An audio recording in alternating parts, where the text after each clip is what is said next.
Out some of the willow trees because they are just so big and shading this area, and I really want to plant a lot of berries in this area. And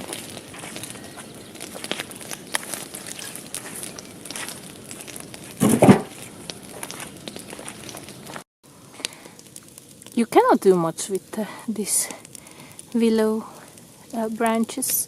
They are so brittle and fragile.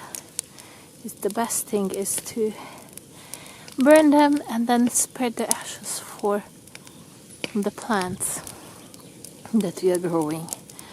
Otherwise, I can show it to you over there.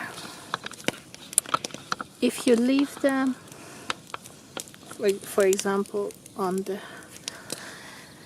soil, they will regrow so incredibly easily. They are practically indestructible.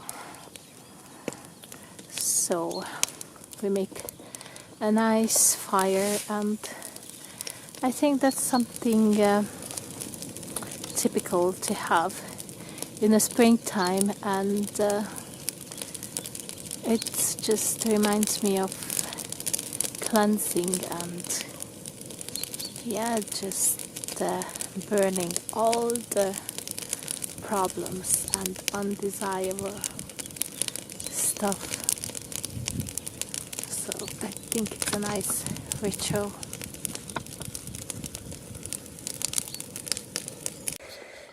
Bad after everything has their use.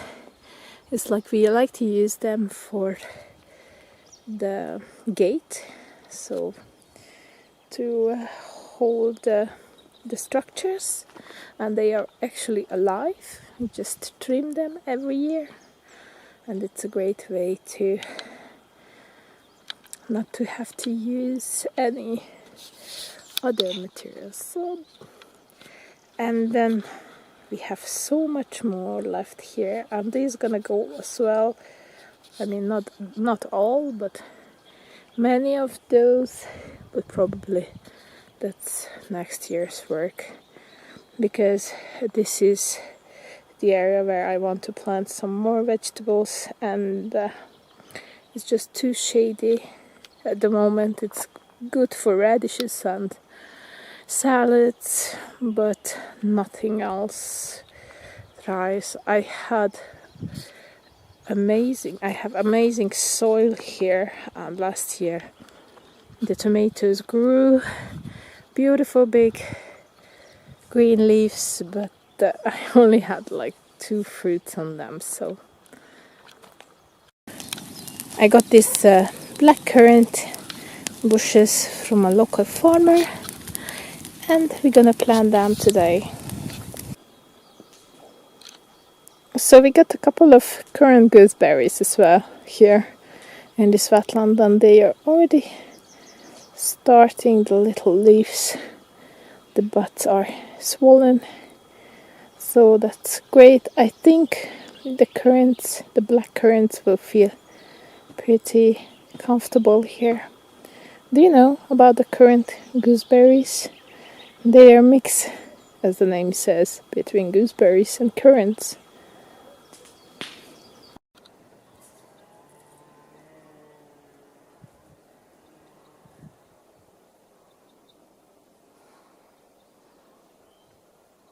These are daffodils tete, and look how small they are. Exactly, just like my hand. And they love so much the place here. They are really hardy.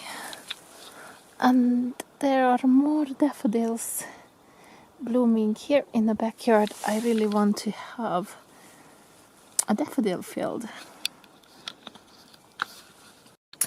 Finally, flowers are blooming in the backyard. This one is rare and protected flower, Kockás lilium in Hungarian. Yeah, I don't know the English name right now. I am excited to see them spreading,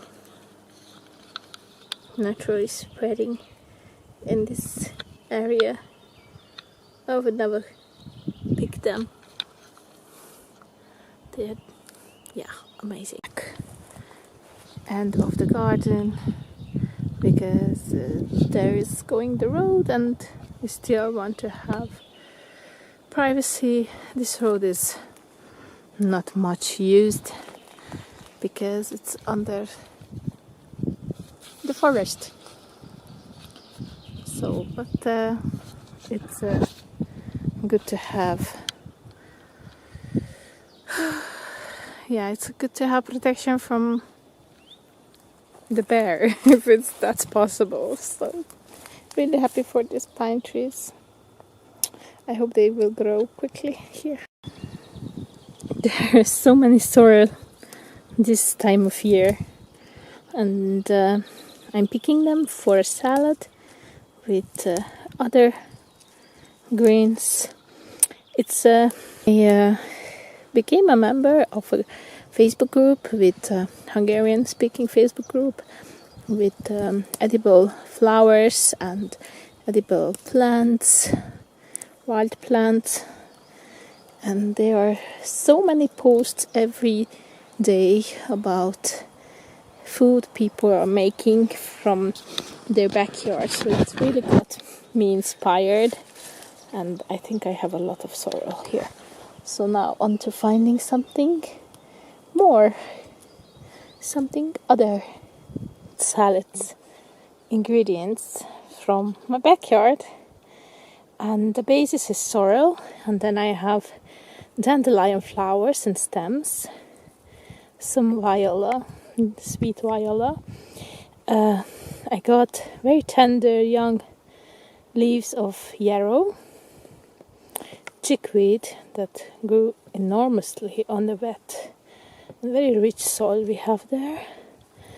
And this one I have to check, and I will write the name for you.